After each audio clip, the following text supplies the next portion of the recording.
ए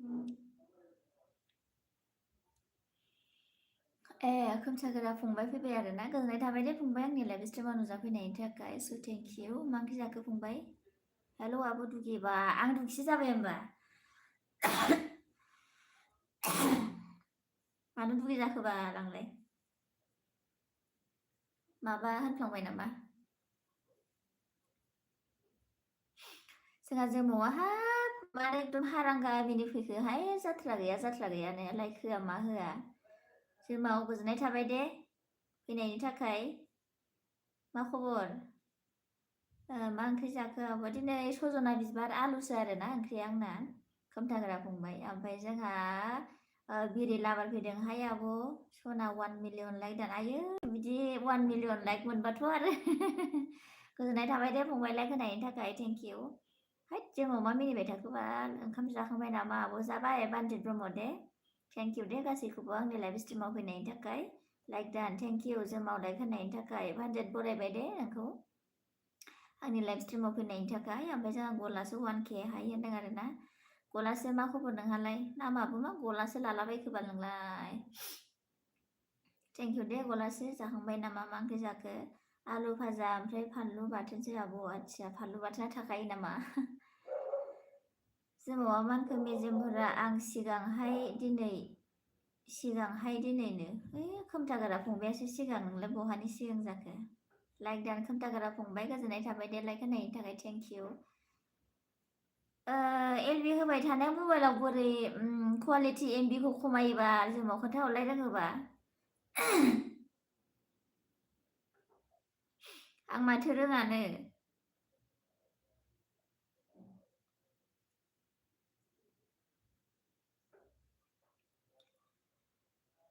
जोमावा अन ओमफ्राय गलासोआ जोंहा आं खोथा मिन्थिखायो आंखौथ' मिन्थिखायो लाइक दान होनो फैयो होननानै थाथ'दो बाय गुड नाइट दे जागोन दे आब' होनबाय जोंहा खोमथागोरा फंबाया ओमफ्राय जोमावा खोन्थागोरा जइन मि होनदों आरो हो खोमथागोरा जइन मि खोमथागोरा फंबाय ब्लु दंखायो जइन खालामदो जोमाव अफिसियेलखौ रेनबे थैंक यू मेरे लाइव स्ट्रीम में आने के लिए hello good evening madam ji good evening रेनबेम जी कैसे हो जोंहा खोमथागोरा फंबाया सिटिंआव हाबना खमायाबो होनदों आरोना आं दा एलबिसो होबाय ओंखायनो थाब जोबो खोमा नै आधा घन्टा जायैसोआवनो 50% थांगोन आरोना आंना बे मबाइल मोननै सालायनायखायसो थाङो सानो आङो ओइ बिरि फंबाय मा मिनिखो बाल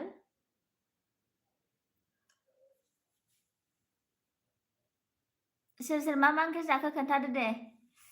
लाइक दाट आब' दैथुनबाबो गोजोननाय थाबाय दे माथो जि गोबावनि उनाव माथो बिराद बिजि थायो नामा दैथुन फंबाय नोङो गोजोननाय थाबाय आंनि लाइभ स्ट्रिमाव फैनायनि थाखाय आरो लाइक होनायनि थाखाय दैथुनबाबो मा खबर नोंहालाय अके जोमाव होनदों खोमथागोरा आर के आर नार्जारिया ओमफ्राय प्रशांतजीत सरकार आया है हाय डियर थैंक यू सरकार जी मेरे लाइव स्ट्रीम में ज्वाइन करने के लिए थैंक यू सो मच सरकार जी कैसे हो आप जोंहा बिरि लाबारा गोसा रायलायाबो खोनायाखै होनदों आरो आयु बेनिफ्राय गोसा राव होला आंना फंबाय जोंहा खोमथागोराया मानखो दाबो नायजायो हाबना आब' खमाय होनदों आरो दा बोरै थांगोनथाय नेक्स्टनो आं रोङा ना बारा थुननो जोंहा भात खालाने गसु खालो दे सरकार तुमि खालाने जोंहा एसटि सोरां आगै फैदों हाय लाइक दान थेंक इउ दे एसटि आगै लाइक होनायनि थाखाय गोजोननाय थाबाय थेंक इउ सो माच मा ओंख्रि जाखो मा खबर रेनबे ने क्या बोला मैं देखो और आप कैसे मैं ठीक हो और आप कैसे हो मैं भी ठीक हूँ रेनबेन जी खालो डियार की सब्जी खाले सरकार जोंहा दैथुनबाबो मानखो नों हराव होयोबा आं उन्दुलांगोना लाङोना थाबनो थाब उन्दुयो आरोना आङो 10टा साराय 10टा बिदियाव होयो आरोना किति खाला আজি सजना फुल दे सजना फुल आरो आलु अन दंलै दे जोमाव गोजोननाय थाबाय दे अन थाना होनायनि थाखाय आब' नायखा नाम्बार हरैया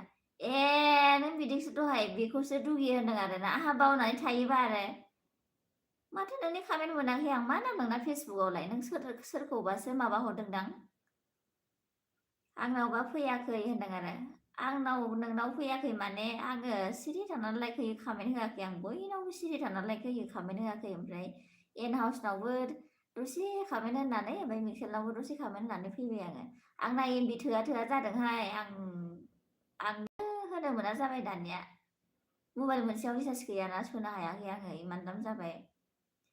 जोंहा सोरां एसटी आगैया मोजां मा ओंख्रि जाखो एसटी आगै सरकार ने ओ बढ़िया अच्छा तुम्हारा सब्जी कुआ मुखे हुडिया सा तुम्हें मैम आप बहुत लग रहा है हाँ अच्छा okay dear bye good night take care tata okay Sarkar ji बाय बाय टाटा लाइक करी जाबा दे केबि अफिसियेल फैदों जोंहा हाय गोजोननाय थाबाय दे आगै आंनि लाइभ स्ट्रिमाव नुजाफैनायनि थाखाय स थेंक इउ जोंहा आर बसुमतारी फंबाय फैदों ओंखाम जाबाय नामा मादै जाबाय जोंहा आर बसुमतारी आदै नोंहालाय मा ओंख्रि जाखो गोजोननाय थाबाय दे आर बसुमतारी जोंहा खोमथागोरा फंबायमोनखौ आब' खोमथागोरा नार्जारियानो आब' खोमथागोरा होनबा माथो बिदि खामायनानै फैयाखै आंनाव आङो जायखिजाया मोनसे फेसबुकखौ आङो लग आउट खालामबाय आरोना खिथानोबा नोङो बेहायसो हरबायदां बांसिन आङो ग्लरिसा नार्जारि बिदि मोननै दं आरो ना नाम बेखौसो बांसिन सालायो ओमफ्राय पेजाहाय ग्लरिसा बिबारि होननाय दं आरो ना जेबो गैया आब' सनानो आयौ मा जाखो होमबा आगै सना ओंखाम गोजा जाबाय होमबा जिग' केबि आगै सना मा खबर होनदों जोंहा एसटिया दैथुन बाबुआ मा खबर आब' मोजां दैथुन दे आं मोजां दे फंबाय सरकारे কি কৈছে ओके डियर लाइक করে দিছো ओके थैंक यू दे लाइक করার বাবে Gangadhar Bhujal hi Gangadhar Bhujal hi hello thank you मेरे लाइव स्ट्रीम में ज्वाइन करने के लिए गंगाधर कहाँ से हो और कैसे हो बोलिए रेनबेन ने क्या बोला मैम आप बहुत अच्छे लग रहे हो अच्छा थैंक यू फैखाया गावहानो थाङो आङो थांमारो सबनाबो आं सिरि सिरि हाबनानै दसे नायनानै माबायो आरोना ओमफ्राय आं कमेन्ट होआखै आरोना मानो होनोबा आं गोबाव थानानैबो होनो हाखाया नालाय एमबिबो आंना एसे प्रब्लेम जागासिनो ना दामानि ओंखायनो आं हाबाखै आरोना कमेन्ट होआखै जोंहा जेडिएमबि फैदों लागाव आसोलफोर बारसिनदो हा माखौ बारसिनोहाय JD thank you the official JD official आंनि लाइभ स्ट्रिमाव नुजाफैनायनि थाखाय गोजोननाय थाबाय स थेंक इउ जेडि बहा दं नोंलाय ओंखाम जागोना जायाखै ना डिउटियाव दं बमसार बसुमतारी फैदों जोंहा मा ओंख्रि आब' गावदां आदसा नोंसो आरोना गावदां गोजोननाय थाबाय दे जोंहा बमसार बसुमतारी आगै आंनि लाइभ स्ट्रिमाव नुजाफैनो हानायनि थाखाय थेंक इउ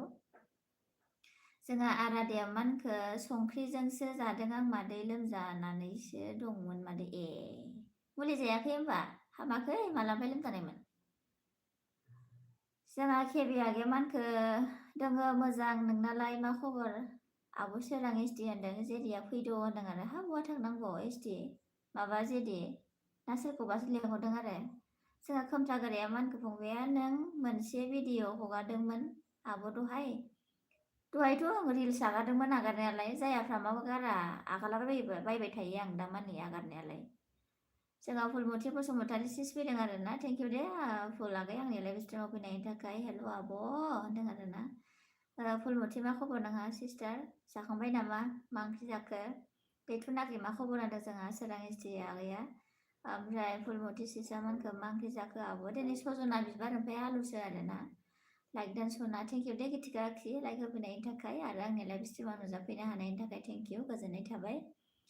ओमफ्राय मोजां केबि आगै होनो जोंहा एसटि सिस्टारा ओमफ्राय जोंहा गिथिका आखिया नायखुमा हरबाय आरो ना हालाय हाफाय होबाय थायो होनदों आरो जोंहा जेडिया एसटिया फुलमथि आखि मा खबर होनदों ओमफ्राय दैथुन आगैया मानखो जोंहा ओंख्रि संबाय खबरसो खोन्थाबाय ए ओंख्रिया आंना सजना बिबार ओमफ्राय आलुसो आरोना जों थानाय खाथियाव माने सजना दंफां बायदों आरोना बारनानै ओमफ्राय आंखौ लायनो लिंनायखाय माने मालिकआ लायदों आरोना आङो बेखौनो एवजाबाय आरो उन्दुनोसै लांथादो आरो नै अन थाग्राया बेनो जाबाय जों मावफुरिया थगायसुला बेनो आरो नोंनि सापर्ट होनाया ओमफ्राय जेदिया मा होनखो जोंहा नोंखौनो नेयै मेंलाय लांबाय आंनो आइसो मेंथारबाय आरोना केबि आगैया जोंहा मा ओंख्रि जाखो आब' सोरां होनदों ओमफ्राय जोंहा दैथुन आगैया मोजां आब' सोरां होनदों ओमफ्राय गिथिगाया जेदि मा हालाय हाबाय जाखो सना होनदों आरोना ओमफ्राय खांख्रिखला आलुसो खांख्रिखला गोथाव मोनो आं एसटि आगै ओमफ्राय जोंहा फुल सिस्टारा मानखो मोजां आब' सोरां नोंहालाय आब' होनदों आरोना केबि आगै होनहरदों जोंहा एसटि सिस्टारा खोमथागोरा फंबाया हेल' लोगोफोर अननानै प्लिज सोर आंनि भिडिअखौ नायाखै नायहैदो भिडिअ आपल'ड खालामबाय आं मिउजिक कभार भिडिअ हगारदों ए दे नायलायना हो दे बयबो गावजों गाव नायलायाबालाय आरो सोरथो नायलायनो आंनिखौथ' साबसक्राइबारफ्रा बारा नाया नन साबसक्राइबारफ्रासो बांसिन नायो आरोना आंनि भिडिअखौ केबिया जोंहा अ होनबाय आरोना एसटिया जोंहा मोजां आगै फुलमुथि खि होनदों ओमफ्राय जोंहा एयार नुजाफैनो हादों गोजोननाय थाबाय दे एयार नुजाफैनो हानायनि थाखाय मा खबर एयार मोजाङालाय होमबाबो बाराद्राय मोजांथार नङा आरोना एयार नोंहालाय मा खबर एयार जाखांबाय नामा जेदिया मानखो जोंहा मा मोनफै मा नोम्बैनि नांगौ नोंनो बिबारि अहाय दंनो दे सोंलां होनबालाय माजों जाखो सजना बिबार ओमफ्राय आलुसो एयार नोंहालाय मोजाङानो जिउ आथिया मोजाङानो जानांगौ दे एयार सना ओमफ्राय जोंहा फुल सिस्टारा मानखो मा ओंख्रि जानाय आब' सोरां होनदों जेदिया नोंनि थाखायनो हालायाखै जाबाय गिथि सना जिउ होनदों आरोना ओमफ्राय जोंहा आदादैया मा होनखो सप्तासेयानो जाबायमोन आब' मुलि जागासिनो हामबाय दा ना हामाखै मोजां आब' होनदों जोंहा फुला गैया आथिया मोजाङानो जानांगौ दे खांख्रिखला आलुसो फुल सना होनदों एसटि सिस्टारा ओमफ्राय गिथिया अके होनहरबाय आलु दाउ भिन्दि भाजासो आब' आयु फुलागै गोथावथार माथो जोंहा गिथिखा आखिया मानखो सोरां आखि होनना लाहरबाय अके अखा हायाखै आब' बिउटि होनदों आरोना अखायानो बिथिंजाय गारनोनो हाला गारनो रोंला हागासिनो जिबो रानला माबो रानला जोंहा सोरां आगैमोनखो जेदि गुस्थि गोबाया बिबारि आब' सनाखौ गाहायाव लिंहरदों होनदों आरो सोर थैगोनहाय एयारा मानखो जोंहा गावनि चेनेलाव गावनिल' भिडिअ हो मा बेलाय मालायनि भिडिअ होलायबाय थायो होनदों आरो ओमफ्राय नोङो एयार माथो नोंनावबो गुथे गावनि भिडिअआनो बारा गैया आंनावथ' दंबावोसो ओमफ्राय गावनियाथ' गुथे मालायनि माबा पलिटिक्ससो सोलोंबायदां एयारा जोंहा फुलमुथि सिसा मानखो मा खांख्रिखला आब' सोरां भात केरेलाहाय खांखिलत होनोना खांखिलत ओमफ्राय जेदिया थाब फराय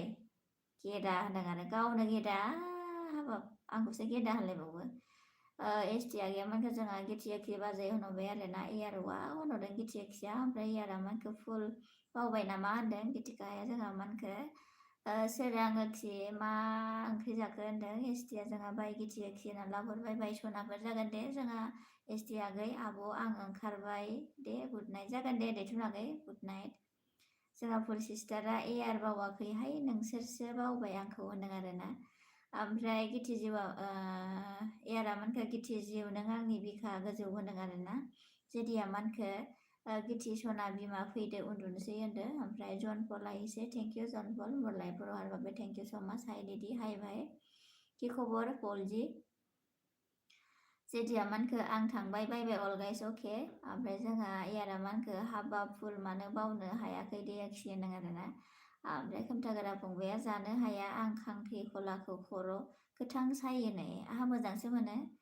दीपक बर' फ्रेन्ड फैदों हाय फ्रेन्ड मा खबर दीपक फ्रेन्ड मोजां दे आंहा नोंहालाय मा खबर दे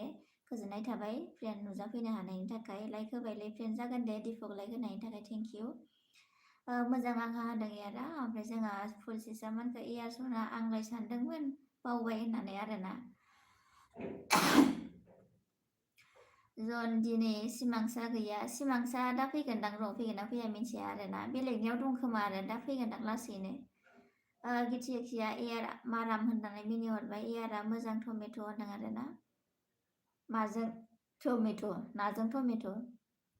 जेदि आं दिनै उन्दुआ होनदों आरो जेदिया लाजिबाय जाला गिथिखि गुड मोजाङानो जादों ओमफ्राय खोमथागोराया जोंहा मानखो लोगोफोर अननानै 50 साब खालामना होदो होनदों आरोना सोर गोदान दङ लोगो जालाय जोंहा खोमथागोरा फंबायजोंबो आन्थो खोमथागोरा फंबाय लोगो जाग्रा नोंनो दे ओमफ्राय रिटार्न खालामग्राबा खालामगोन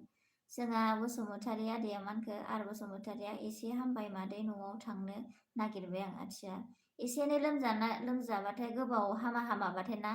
न'आव थांनांगौ आरोना बायहेरायाव थाबाय थाबाथाय माने बायहेरानि बेमारफ्रा थाब हामा आसलथे जोंहा इयारा मानखौ फुल बड' फिल्टार होनबाय आरोना ओमफ्राय अखा होनो जोंहा गिथिखिया अन थेंक इउ गिथिखि अन थानो हानायनि थाखाय दिपका जोंहा फ्रेन्ड मा ओंख्रि जाखो फ्रेन्ड होनदों आरोना दिनै ओंख्रिया आंना सजना बिबार ओमफ्राय आलुसो आरोना फ्रेन्ड ओमफ्राय गिथि बुंसना होनदों इयारा बालदेव आया है थैंक यू बालदेव बर्मन जी मेरी लाइफ स्टाइल में आने के लिए थैंक यू सो मच इतना दिन के बाद बालदेव जी कैसे हो बोलिए जोंहा एयार होना मिनि हरबाय आरोना फुल सिस्टारा कैसी हो बालदेव जी मैं ठीक हूँ आप बोलिए कैसी हो सिमांसा माय फ्रेंड अच्छा सिमांसा अभी तक नहीं आया है आएगा शायद जोंहा एयारा मानखौ फुल होनानै मिनि हरबाय दीपक फ्रेंडा जोंहा गिथि बाजै ओंखाम जाबाय नामा होनदों बालदेवने फुल मुथि जी राधे राधे बोला है गिथि गयदा होनदों जोंहा एयारा दत्त आइसे थैंक यू दत्त भाई मोरलाई बर' हरबाबे thank you so much hi my लाभली भालने भाले भाले मैं भाले आसु दे तुमा खबर कोआसुन जोंहा खोमथागोरा फंबाया मानखौ मालाय लिरनायखौ नायसां होनदों आरो नों कमेन्ट हरला आरो फंबाय दीपक आगै मा जाखांबाय दीपक आगै जाखांबाय नोंहालाय होनदों दत्तने गितिका आखिया ओमफ्राय जोंहा दत्तने भात खालाने खालु दे सजना फुल आरो आलु आसले आजि भाजी करि खालु एयार जे खुलुमबाय बोला हे बालदेव बर्माने ओमफ्राय एयार लोंदों नामा नों होनदों गिथिया ओमफ्राय जोंहा एबि फैदों गोजोननाय थाबाय दे एबिसना 16 लाइक दोननानै अके गोजोननाय थाबाय लाइक होनायनि थाखाय एबिसना जोंहा देब बर' आगै फैदों आरोना ओंखाम जाबायना जायाखै आब' जाबाय देब बर' आगै आं ओंखाम जाबाय आरोना आलु ओमफ्राय सजना बिबार आरो नोंहालाय मा ओंख्रि जाखो देब देबजी नमस्ते बोला हे एयारने जेदिया मानखौ दाबो फैया उन्दुनोसो फैदो होनदों आरो उन्दुआनो दिनै जेदि मानो लिंबाय थादों नोंलाय हारसिं उन्दुहाय गांलाब गुंलाबनो गिथि बाजै जाखांबाय आंबो होनदों दीपक फ्रेन्डआ ओमफ्राय बालदेवने गिथि गाज्रि केसि हो बोला हे गोमथागोरा फंबाया आब' मा एसे गिदिर गस्ला गानखो दिनैनो गस्ला माने बे फास्रासो गस्ला नङा फंबाय गस्ला नङा बियो फास्रासो सान हर अखा हाबाय थानायजों गस्लाफ्रानो रानलाय लांला आरो गस्लाफ्रानो गानै जमा जमा एकदम बाकेटसो जाबाय फंबाय मा होनोबाल फंबायालाय आंना एयारा मा होनखो जोंहा गिथि नों बायना होनायखाय लोंनो होनदों आरोना एयार होना मिनि हरबाय गिथिया बालदेव ने क्या बोला खाना हो गया आपका जी खाना हो गया है बालदेव जी आलू और सजना का फ्लावर है ओमफ्राय जोंहा मा होनखो जेदिया नोंनि एलबि यावबाथाय खोमसि दरसि बाला थांसैलां थाथ'दो होनदों आरो दे थांदो नोङो बादला खुसेर दीपक आगै मा ओंख्रि जाखो होनदों जोंहा गिथिकाया ओमफ्राय फुला जोंहा मा होनखो आं थांथ'नोसै आब' दे फुल आगै दे थांदो दे गुड नाइट बाय आब' जागोन दे गुड नाइट फुल आगै ओमफ्राय गिथि भिडिअ नायना होखि होननानै मिनि हरबाय आरोना आयु भिडिअ नायनो होनायानो माबा मिनिलायबावोसो आराम सना रुफा नांगौ माबा एयार है मा गोलैबाय थाखो बाल फास्रायालाय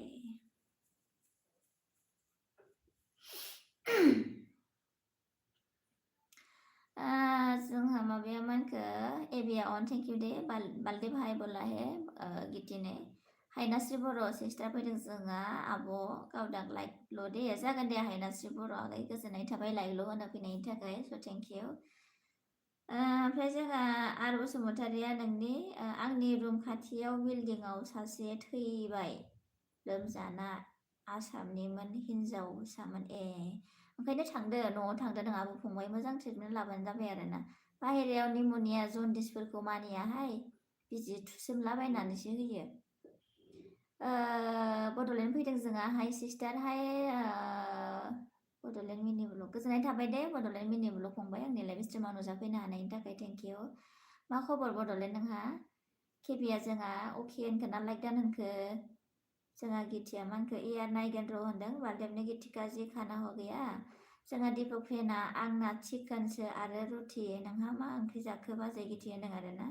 जोंहा हायनास्रि आगैया मानखो आं उन्दुनो ओंखारबाय जागोन दे ओमफ्राय गुथा फैदों जोंहा आयु सोर गुथा बेलाय गोजोननाय थाबाय दे गुथा आंनि लाइभ स्ट्रिमाव नुजाफैनो हानायनि थाखाय थेंक इउ स' माच मा खबर गुथा बहानि जाखो सोर जागोथाय गुथाया ओमफ्राय जोङो खोमथागोरा फंबाया ओइ केबि लोगो जादो दे होनदों गुथाया माबा मिनिबाय थाबायहाय सोर जाखो बेबा गुथायाबा ओमफ्राय जोंहा इयारा मा होनखो अके गिति आंबो नायगोन दे होनदों आरोना गितिकाया जोंहा बालदेब हा हो गया आपका बोलाहे लाइक दान आयु इयारासो लाइक होबाय आरोना thank you Day year like होनायनि थाखाय गोजोननाय थाबाय थेंक इउ स' माच ओमफ्राय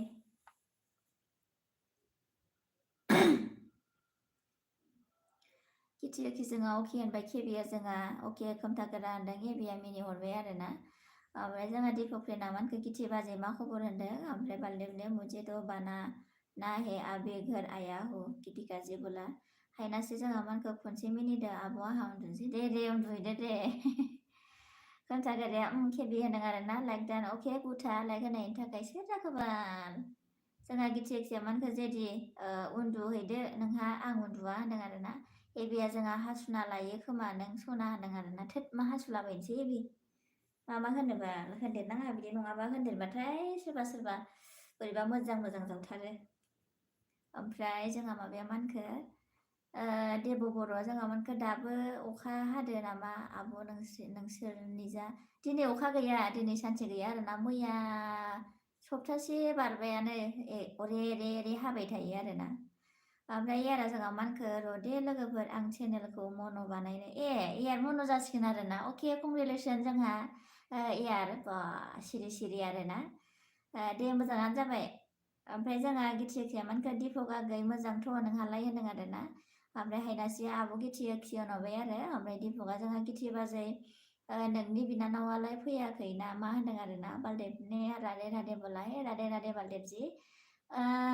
जोंहा गिति मानखो इयार दहाय गंसे हरनायालाय होनदों आरोना केबि हिसाब खालामबाय आं होनदों खोमथागोराया दिपक लोगोआ जोंहा मानखो बाजै मोजां आंनाबो होनदों ओमफ्राय गितिया जोंहा हायनासि आगै एखि सनाना लाहरबाय ओमफ्राय जोंहा माबाया मानखो एबिया अन दे र' एसे खामानि दं आंहानो दे गितिका जी आप क्या करते हो बोला हे बालदेबने गितिने दिपक आगै सोर बिनानाव होनदों गितिकाया ओमफ्राय गुथाया हेल' फ्रेन्ड अन जागोन दे लोगो ओमफ्राय केबिया जोंहा होनबाय आरोना गितिकाया जोंहा बालदेब कुछ बे नहीं करती हो इयारा जोंहा गिति आंखौ लोंनाय बायदि मोनदों होनबा होनदों आरोना आब' सना गिति सना नुदों हायनासिया जोंहा खोमथागोराया होनबाय गितिया जोंहा हायनासि आगै एखि मानो गाबखो सना होनदों जोंहा आदैया मा होनखो जोंनियाव बोथोर सोलायना देंग' बांसिन जाबाय दं आथिया मोजांथारहाय ओंखायनो जोंहा बड'लेण्ड फंबाया मा होनखो दं मोजांथ' नोंहालाय सिस्टार नों बबे जायगानि आं गलाघाट डिस्ट्रिक्टनि दे फंबाय ओमफ्राय आं मोजाङानो आरोना जोंहा सनथला फंबाय फैदों कमेडियान गोजोननाय थाबाय दे सनथला फंबाय मा ओंख्रि जाखो आब' बिबार आंना ओंख्रिया दिनै सजना बिबार ओमफ्राय आलु भाजा आरोना सजना बिबारजों ओमफ्राय आलु भाजाजों नोंहालाय मा ओंख्रि जाखो खोन्थाहरदो दे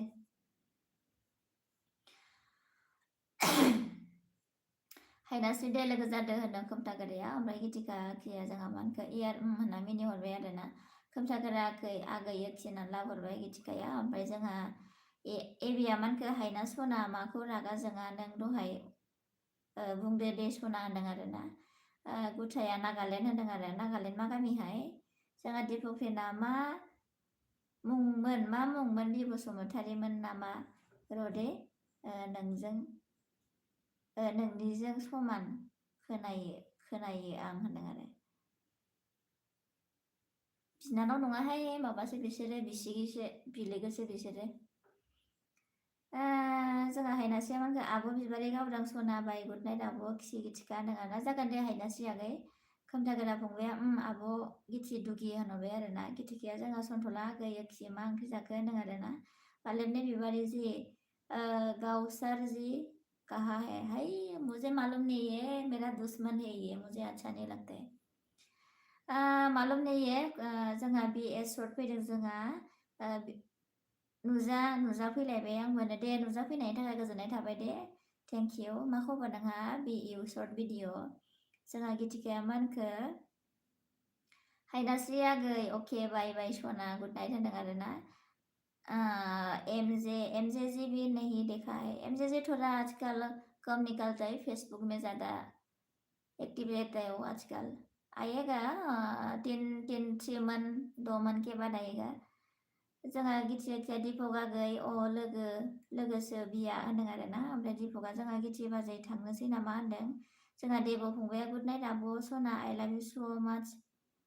आब' सना बाय होनदों अके लाभ इउ टु जोंहा देब' फंबाय बाय गुड नाइट दे जोंहा गिथिकाया मा होनखो खोमथागोरा आगै दुगामारा टिपुला होनहरबाय आरो ना ओमफ्राय बारदेबनाय क्या बोला गितिका जी आपने मुझे ज्वाइन नहीं किया ऐसा क्यों होनदों आरो ना दिपक आगै हायनास्रि आगै थांबायना बेखौसो होनदों आं होनदों आरो ना ओमफ्राय जोंहा गुथाया हेल' फ्रेन्ड अन दे जागोन दे खोमथागोराया आब' गितिका ना मिनिहरबाय दिपक फ्रेन्डआ गिथि बाजै मिथिगौ आं माथोआ समानखा बिनानाव बुंदों आं बाजै होनदों आरो ना दिपक आगै अ होनहरबाय आरो जोंहा गितिकाया जोंहा मा होनखो खोमथागोरा आगै होनना मिनिहरबाय खोमथागोराया जोंहा मा ओंख्रि जाखो आब' गितिका होनदों ओमफ्राय गितिकाया जोंहा मा होनखो खोमथागोरा आगै एकसि आलु टमेट' दाउदैसोमोन होनदों ओमफ्राय गोथावथार आब' गितिका होनदों खोमथागोराया ओमफ्राय गितिका अन थेंक इउ खोमथागोरा आगै नोंहालाय मा ओंख्रि जाखो होनदों एबिया अनल' दे र' होनदों आरो दे एबि बारा गोबाव होआ घन्टासेल' होथारगोन आं जि बानायनांबाय आंखौ दाना एलबि होबाय थानो बेरायनोबो बासै ओमफ्राय गावबो होनो बासै आंखौ दाना ओमफ्राय जोंहा खोमथागोराया मानखो आलु भाजा ओमफ्राय फानलु बाथोनसो आब' गिथि होनदों आरो ना जोंहा बड'लेण्ड फंबाया गलाघाट डिस्ट्रिक्टआ गुवाहाटीनि बोजों जायो सिस्टार मानोना आं आसाम थाङैया गोबाव बोसोर जाबाय होनदों आरो लामदिंथिंजाय फैनांगौ लामदिं जोंहा गितिका अन ओमफ्राय जोंहा नन बिटिआर ब्रादार फैदों थेंक इउ दे जोंहा नन बिटिआर ब्रादार आंनि लाइभ स्ट्रिमाव फैनायनि थाखाय नंगौ नामा औ नंगौथ' आरो ओमफ्राय मा ओंख्रि जाना फैखो नन बिटिआर ओमफ्राय जोंहा खोमथागोरा आगै एक्सि गोथाव दे होनदों गितिकाया दिपक फ्रेन्डआ गिथि बाजै नों मा गामिनिमोन होनदों नना जोंहा आं गिया मि होनदों आरो ना मा होनखोबाल जोंहा गितिका अक्सिया अके होनबाय खोमथागोरा फंबाया थावा आब' होनदों गितिका अक्सिया जोंहा दिपक आगै बङाइगावनि होनदों आरो ना ओमफ्राय जोंहा जेदिया मा होनखो दाबो फैया आंहा हारसिं उन्दुबाय थानांगौ होनदों आरो ना जेदिया खोमथागोराया जोंहा आब' बिउटि दुगि होनहरबाय आरो ना आयु मानो दुगि जाखोबाल दिपकआ जोंहा ए बाजै होनबाय आरो ना ओमफ्राय जोंहा माबाया मा होनखो गान्दुआ गाहरसै नोंनिखौ बाला होनदों आरो ना जेदिया खोमथागोरा आगै गोथाव रुमाव बेजोंनो जानांगौ होनदों आरो ना ओमफ्राय जेदि दिबाना गुमै होनदों आरो ना गितिकाया ओमफ्राय गस्ट वाइटि फैदों जोंहा गस्ट लाइक दा थेंक इउ दे वाइटि लाइक होफैनायनि थाखाय गोजोननाय थाबाय मा खबर वाइटि आब' गिथि उफाय गैया होनदों जोंहा खोमथागोराया ओमफ्राय जेदिया जोंहा मा नोम्बै दिबाना बेलाय आंलाय मानि थाखाय दिबाना होनदों वाइटिया लाइक दान होनदों आरो ना ओमफ्राय थेंक इउ वाइटि जोंहा बड'लेण्ड फंबाया प्लिज गलाघाट गलत कमेंट मत करो जो नेगेटिव कमेंट दे रहा है मेरा फैमिली देखता है अपने आप को रेस्पेक्ट रखम जो कम कमेंट कर रहा है होनदों आरो ना लाइक दान थेंक इउ दे हासुं लाइक होफैनायनि थाखाय मा खबरहाय हासुं गोजोननाय थाबाय दे हासुं ओमफ्राय जोंहा नन बिटिआरा मानखोबा जेदि सालथे अखन्दाया थोस होनदों आरो ना ओमफ्राय गितिकाया जोंहा जेदि गुमै बेसे बुरजा मोजां मोनो सना आंखौ होनदों आरो ना जोंहा दिपक फ्रेन्डआ अन थेंक इउ दे फ्रेन्ड ओमफ्राय जोंहा मोजां मानसिया हासुं मोजां ना ओमफ्राय खोमथागोरा आगै एक्सियानो दा जोंहा गितिकाया नन ब्रादारा मानखो मानोबा कल हरबाय थायामोन सालथे अखन्दा होनदों आरो ना ओमफ्राय जेदिया जोंहा नन सालथे बाला फनबो हमलाया बाला होनदों आरो ना माबा गोनां गैयामोन बे नन बिटिआर आंहा बावनासो थाबाय नना दा एलबि होबाथाय दा खालामबानो जाबाय अ एलबि जोब्बाथाय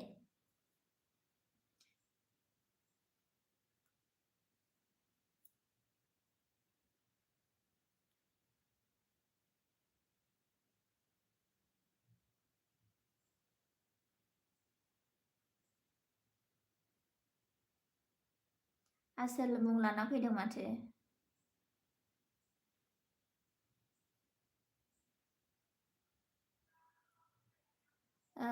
जोंहा नन ब्रादारा मा होनखो फरायबाय एबिया अन थेंक इउ दे ओमफ्राय हासुङा मा होनखो जोंहा गस्ट वाइटि मोजां होनदों आरो खोमथागोरा फंबाया आब' गिथि होनदों जेदिया अख्रां गंसे मोजां मोनो आं सना गिथि होनदों आरो ना ओमफ्राय ननबाद्रा जेदि सालथायाव खन्दा मबाइल साइलेन्सबो नांना होनदों आरो उन्दुगा दुरासो बियो अहायलाय मबाइल हमनो मोननो फन हमनो मोननो जेदिया मा होनखो गावनो हरग्रोबाय बाला मालाय उन्दुनायाव डिस्टार्बनो ओमफ्राय उनाव हरफिनबा हमासै आरोना नांला जाबाय होनदों आरो आथिया ओमफ्राय जोंहा खोमथागारिया आब' बिबार उन्दुनोसै आंनो दे जागोन दे ओमफ्राय जोंहा गिथिका आखियामानखो जेदि गुमै नोंगौ सना नुदों आरोना खोमथागारिया आब' गिथि दुगि गुड नाइट होनदो ओमफ्राय गिथिकाया जोंहा खोमथागोरा आगैयो खिसि दुगा मारा गुड नाइट होनहरबाय जोंहा नना जोंहा मा होनखो ए नंगौ नामा दसेल'सो आंनि कल हरनायफोरा ओरै जायाब्ला ओरै खालामोना आंनो आंनि थाखायसो जागोन बे नोंना कला बिदिसो आंथ' ओरैनो थाल मोनखाथारो जोंहा दिङा ब्लग फैदों लाइक दान थेंक इउ दे जोंहा दिङा ब्लग जोंनि लाइभ स्ट्रिमाव फैनायनि थाखाय आरो लाइक होनायनि थाखाय हासुङा जोंहा वाइटि आंसो होनदों आरोना आदसा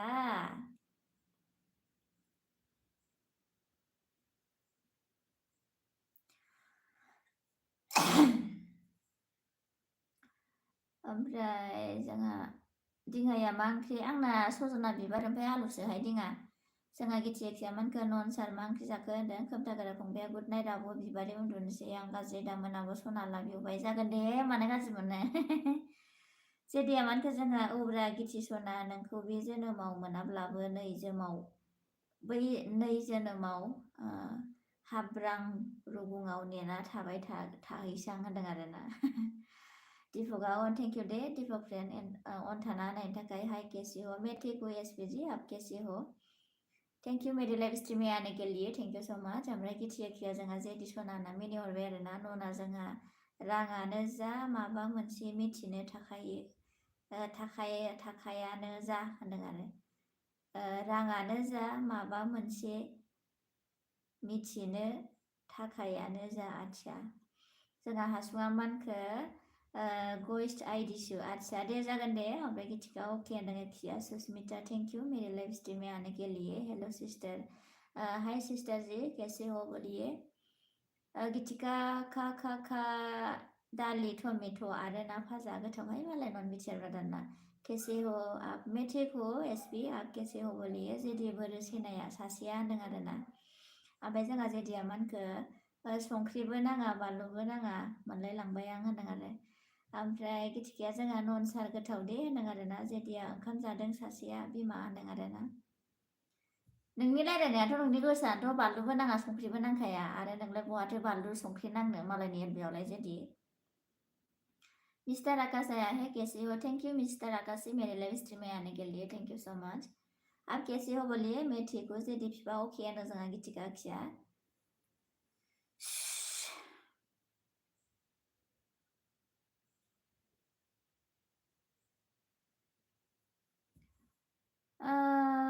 गिथि अन ओके ओमफ्राय जोंहा जन्ने दीदी में मिसिं सिमांसा मालूम नहीं आज आएगा ना नहीं आएगा वो लोग का नाइट विल बी रहता ना जोंहा जेदिया मानखो फाग्लि बिबारे थु जोंहा बाराव थांसै मोसानो होनदों आरो थै आं थाङाहाय आङो जिबनाव खेबसे थांफेरबाय आरोना बिराद माबाथार लोंला लानानै लोंलाबायनानै गोबार लालाबायनाय मोसालाबायनाय बिदिथार ओमफ्राय जोंहा गिथिया होनदों आरोना केसि हो आप होनदों मैं ठीक हो एसपीजी हायनासे आब' गिथि सना आब' बिबारि गावदां अखाफोर बायबाय उन्दुबाय आं गुड नाइट होनदों आरो जागोन दे उन्दुदो दे उन्दुनोसैलां होनदों आरोना जागोन दे गिथिखि उन्दुदो ओमफ्राय जेदिया थुदो होनदों आरोना गिथिकाया जोंहा हायनासे आगैयो खि आंबो उन्दुनोसै होनदों आरोना दीपक फ्रेन्डआ गुड नाइट फ्रेन्ड जागोन दे फ्रेन्ड गुड नाइट गासिबो थांजोबसिगोन होनबा रावबो गैला नन बिटिआर थांबाय नामा ब्रादार नोंथ' थाखाया गोबाव गरमफोराव थाबाय थायालां होनदों आरो दे गरमथारना होमबा आंहा गोजांलायदोंसो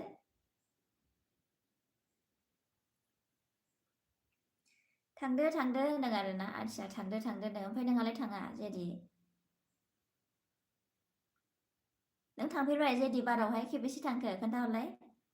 गुड नाइट बिबारि सना जागोन दे गिथि सना आंनि लोक्षि आमाय थुख्लु गुड नाइट बाय बाय आयनासिया दे उन्दुदो होनबा आब' गिथि नोंहालाय गावदां माला उन्दुगोन र' आं एलबि दोनखांबा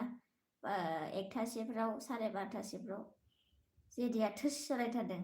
जुलिना फैदों जोंहा बिनानाव हाय आब' मा ओंख्रि जाखो आलुजों ओमफ्राय सजना बिबारसो आरोना सिस्टार ओमफ्राय नोंहालाय मा ओंख्रि दे जुलिना गोजोननाय थाबाय दे आंनि लाइभ स्ट्रिमाव नुजाफैनो हानायनि थाखाय गिथिखाया जोंहा जेदि आंजोंलाय नोंहा मानि लानजाय होनदों आरो हा ओइ जेदि मा लानजाय होबाय थायो नोंलाय हो जाजा होनजानानै लाजिया नोङो हो जेदि नोंना लानजाया मोजांथार होनदों आरो लानजाया मोजांथार गिथिका आखि नोंनि लानजाया मोजांथार नोंखायनो लानजाय होयो माबाया जेदिया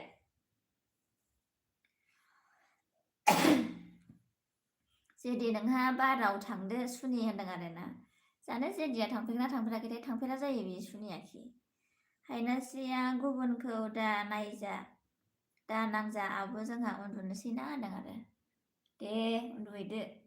ओमफ्राय नोंहालाय थांनो होनालाय माथो थाङाखै हायनासि माबा होनगोन सानदों आरो ना हायना नोङो होनाहाय हायनासि आगै आरके आया है I love you dear love you too RK ji thank you मेरे लाइव स्ट्रीम में बहुत दिन के बाद आया है थैंक यू सो मच आप कैसे हो बोलिए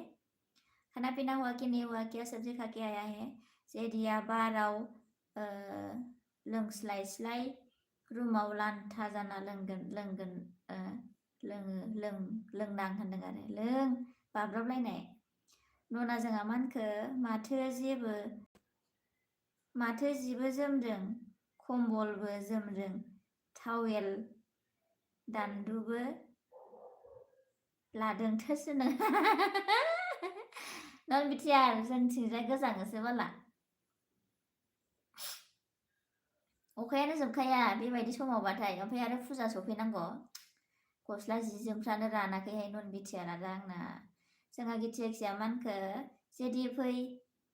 गोदोनायाव गाथेना दोनो आं होनदों आरोना आरो केने दाउबोलाहे दाउ ओंख्रि खाया हे हायनासिया जोंहाथो बिदि दासानाबो आं बिदि गासैखौबो गोसोआवबो फैखाया दे बाय होनदों आरो है धेमालसो खालामदोंहाय हायनासि आगै सना जेदिया मानखो नों गोदोनायाव गाथेगोन आंहा नायखोगोन होनदों आरोना आथिया मा नुनो नना जोंहा मानखो कामेन्टखौबो बारबोयो होनदों आरो है कामेन्ट बाराखैहाय नन बिटिआर आङो नै आसि थुयै फरायबोयो आङो नोंहासो दहाय माबायदि जाम्बा थानायमोनलाय नन बिटिआर आदाया उन्दुनो ओंखारनाय बायदि थाथारदों आरोना दहाय मोलेलेनो बाला गरमजों जाबजोंनो ओमफ्राय जेदिया मानखो हायनासि आखि सना मा ओंख्रि जानायमोन होनदों आरोना जेदिया मानखो सालथे मोजां माजों सोलाखो होनदों गिथि आखिया जेदि जा फाफिखा मानसियानो होनदों आरोना फाफिल' मोनदों नोङो गिथि ओमफ्राय जोंहा जेदि आंहा मेगनखौ अरख'गोन होनदों आरोना एरख'गोन मेगन एरख'लायबाय था सानैजों हायो आंजों होनदों जेदिया चाइनिस माल नालाय बहाथो हानो आसामनि इण्डियानियालाय अब्लालाय मालाथो एथ' गोलाव कामेन्टखौ माला फरायस्लाबखो होनदों आरो बाराखैहाय नन बिटिआर बारा कामेन्ट फैयाखैना जायखिजाया नै गिथिका आखि ओमफ्राय हायनासि ओमफ्राय जेदि फाफि बिसोरल'सो कामेन्ट बांसिन खालामदों बेलेगाथ' खालामाखैना जेडिएमबि गिथिका गिलु गुलु होनबाय आरोना नन सार बहा दं होनदों आरोना ननखौलाय माथो होनो सैमा आथिंसो ननाबो बाला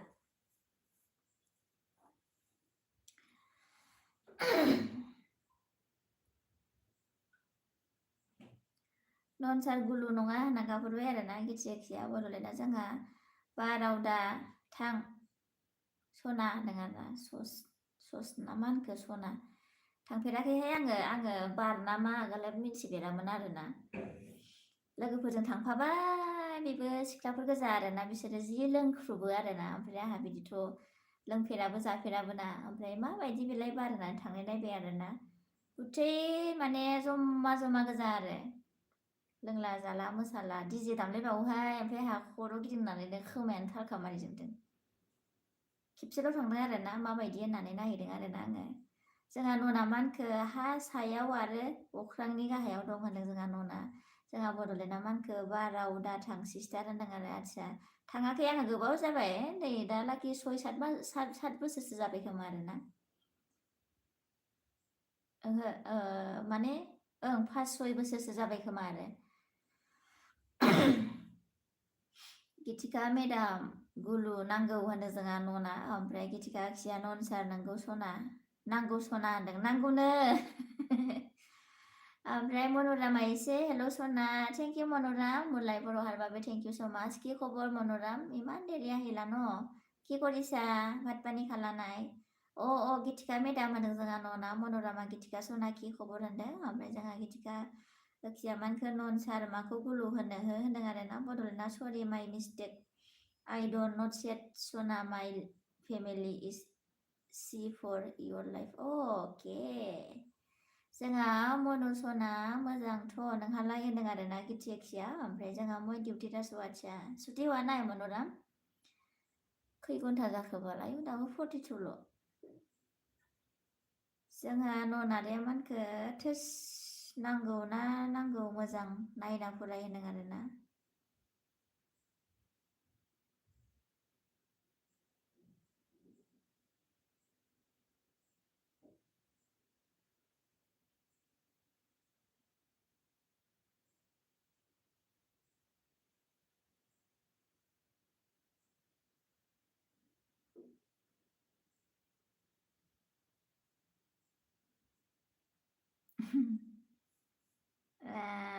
जोंहा अय थाखो बाल खामै नालाय जोंहा गिथिएक्सिया मानखो मनु सना मोजांथ' नोंहालाय होनदों मै डिउटि रासु गुलि गसे मिस्टेक जाबोबाय होमबा नन जेदिया मानखो मानसिया बाराव थाङा बे हिन्जावफोरनि आफाखं मोनामनायाव थांजायो होनदों आरो बेफोरखौनो नायनो थाङो नोंबो गिथिका आखिया जोंहा मनु अके होनदों आरोना ओमफ्राय नना जोंहा मानखो गिथिका बेखौनो होनो होनदों आरो 12टा सुटि हब 12टा आदसा मनु 12 बाजि जोंहा गिथिएक्सिया लाभ हरबाय थेंक इउ अखि ओमफ्राय नन सार बा होनहरबाय आरोना मन'रामा गिथिका सना मा ओंख्रि होनदों जेदिया बायबाय जागोन दे जेदि बाय गिथिकाया जोंहा मानखो मनु सना आलु टमेट' दाउदैसोमोन होनदों नना जोंहा गिथिका मेदाम बा होनहरबाय आरोना गिथिका सस मा होनखो ससमेस ना मा होनखो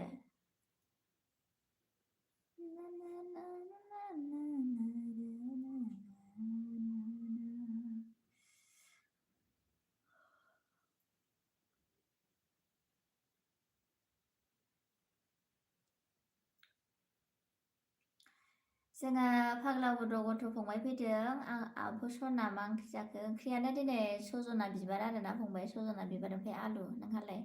थेंक इउ दे फंबाय नुजाफैनो हानायनि थाखाय थेंक इउ स' माच मोजां ना फाग्ला गथ' फंबाय मा ओंख्रि जाखो दे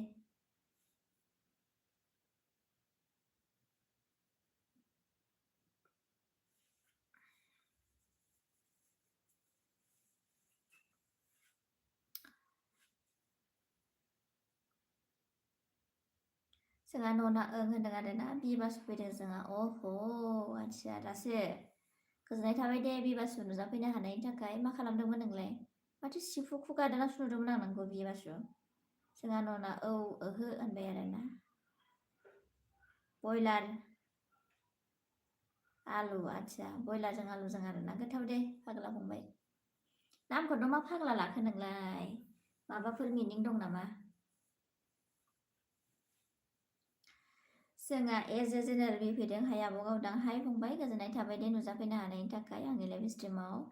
ओमफ्राय मा खबर दे एज ए फंबाय बिया जोंहा लाइक दान थेंक इउ बि लाइक होनायनि थाखाय बिबासु नङा बि बसुमतारिसो होनदों आरोना आङो सर्टकाट फरायदोंहाय नोंथां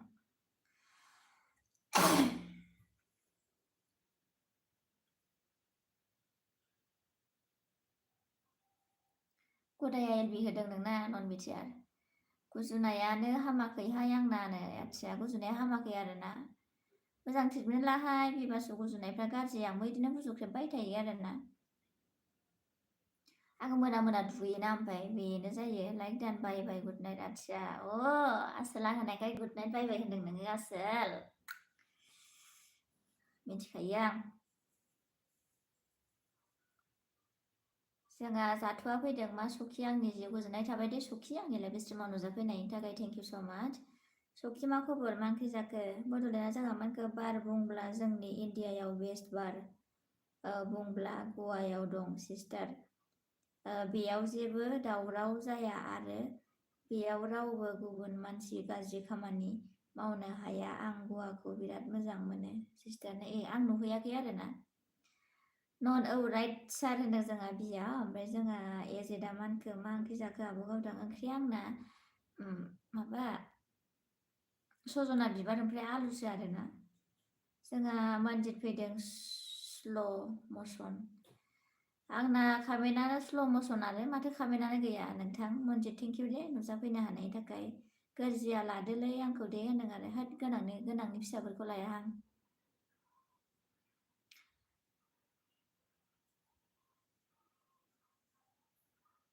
गैया नालाय गैयिजों लागोन आंहा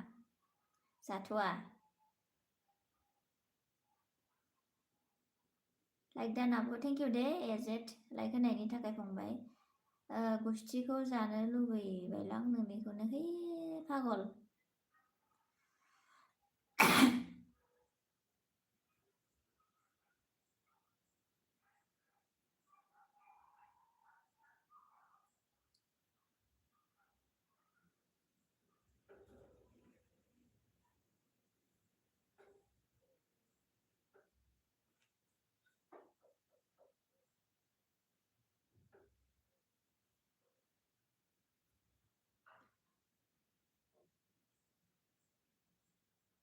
जाया है मा खामानि होयोब्रा जोंहा फाग्ला गथ' फंबाया आगैया मिनिबाय आरोना ओमफ्राय जोंहा एन ए ब्लग फैदों लाइक दान होदों आरोना लाइक गोजोननाय थाबाय दे फंबाय लाइक होनायनि थाखाय थेंक इउ स' माच मा खबर दे एन ए ब्लग नोंहा जाखांबाय नामा जोंहा बिबासुआ अके होनदों आरोना आयु ओंख्रि संनो बावदां बिबासु नोंनिखौ मा ओंख्रि जाखो बे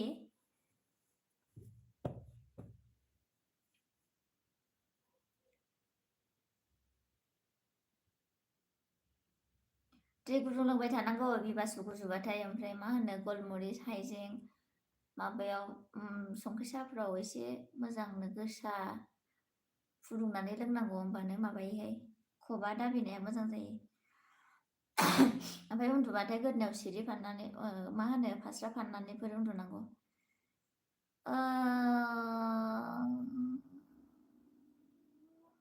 है पागल मिस फैदों जोंहा हाबा जानाय